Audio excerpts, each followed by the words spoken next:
जगद्गुरु संत तुकाराम महाराज यांची पालखी ही जे देहूतनं निघून पंढरपूरला जाते तर यवत या ठिकाणी ती मुक्कामाला थांबते। मी गेले 42 वर्ष मी डॉक्टर श्याम कुलकर्णी, माझे कुटुंबीय, माझी पत्नी, माझ्या हॉस्पिटलचा स्टाफ हा सर्व या पालखीच्या येणाऱ्या वारकऱ्यांची सेवा करण्याकरता आम्ही एक दिवस पूर्ण त्यांच्याकरता उपलब्ध असतो। एक ह्या लोकांची सेवा करण्यात एक परमानंद मिळतो।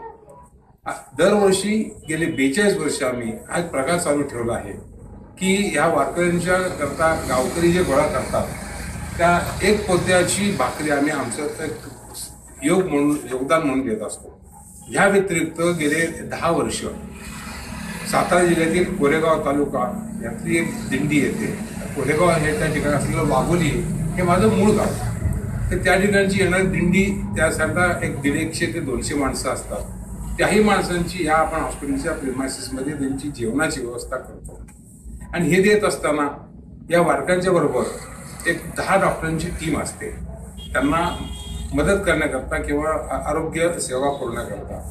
तर ह्या 10 डॉक्टरांची ही जी टीम असते ही माझ्यात आम्ही त्यांची सोय करतो।